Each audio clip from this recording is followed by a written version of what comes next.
Welcome back to Chris Price's Masterclass here at Zelina Cafe and Restaurant, Main Street in Croydon. Today I welcome Belinda from Belmar Conveyancing. Welcome, Belinda. Thanks, Chris. Thank you for having me. My pleasure. Belinda, why would you need to use a conveyancer? Well, the legal terminology of conveyancing is the transfer of legal title from one person to another. Therefore, a conveyancer or a solicitor is required to assist sellers and buyers with this process.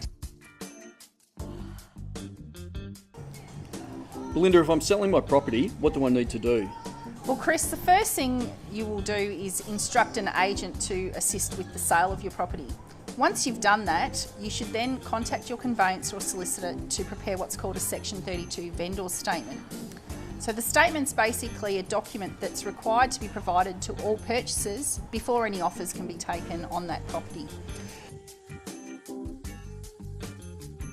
Once the property has been sold, can the vendor access the deposit? Once the deposit has been paid by the purchaser, Section 27 of the Sale of Land Act provides a mechanism whereby a vendor can attempt to obtain access to the balance of deposit, which is less commissions of the agent before the settlement actually occurs.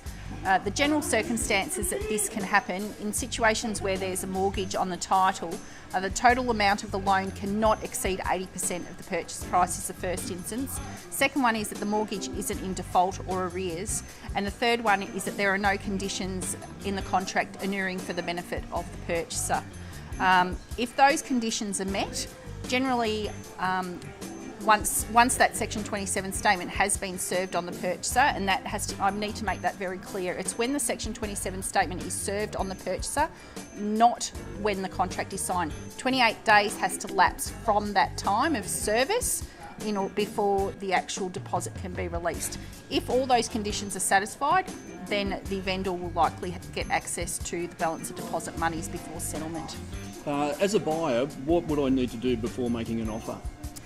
Generally, the first thing that I would recommend would be, once you've seen a property and you're interested in it and likely to be making an offer on that property, you should contact a conveyancer or a solicitor to review the legal documentation, so the contract of sale and also the Section 32. This way they will give you they will be able to look at the documents and provide you with information as to whether there's any further due diligence that's required before you actually commit to actually buying that property. With regards to the cool-off, it seems to be very contentious with regards, is it come into effect when the purchaser signs or when the vendor signs?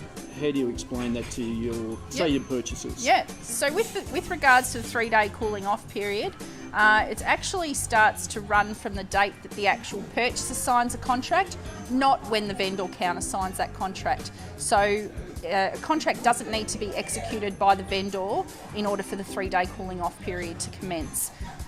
In talking about the 3-day cooling off period, however, you do need to realise this should be a last resort, because that doesn't come without penalty to a purchaser. If a purchaser does decide to cool off, it will be at a fee of $100 or 0.2% of the purchase price, whichever is the greater amount. So if you're looking at buying a property at, say, around $800,000, you would be looking at a penalty of around $1,600 for the benefit of being able to cool off. Is that why a number of agents will ask the buyers for an initial deposit with their offer? Definitely, and I would recommend agents doing that to protect their vendors from purchasers who do cool off. With what is meant actually with a lot of the buyers, they'll come in and they ask, or you do see around, buy beware. Can you explain that for me? Yeah. Buy beware is basically translated from the Latin word caveator emptor. So when buying property, the purchaser needs to perform their own due diligence before they actually commit to buy. So that's saying that until you're completely satisfied with your inquiries, you shouldn't be putting an offer in on a property. So it's important to have a conveyancer therefore review those documents so that they can provide you with best abilities to conduct such due diligence. With regards to advising buyers, when they've got a Section 32, they come to you and they do inquire with regards to a building and pest inspection. What's your advice on that? What you need to understand with building and pest inspections is the wording is very specific.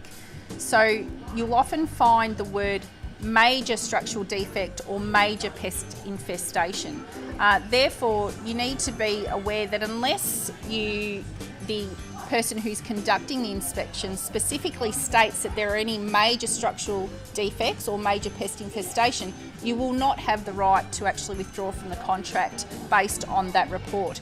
So I'll give you an example. If a builder went to do an inspection and there were issues with the roof and gutters and they indicated that that would potentially need repair or gutters replacing, that will not necessarily mean that you could actually withdraw from the contract, even though it would be a costly exercise, because it doesn't affect the property in structural terms. So most of the time I would think that the benefit of a pest and building inspection is to know perhaps what you will potentially be faced with financially in the future as to what potential costs will be incurred and certain repairs that may need to be made. So, thank you, Belinda, for joining me today.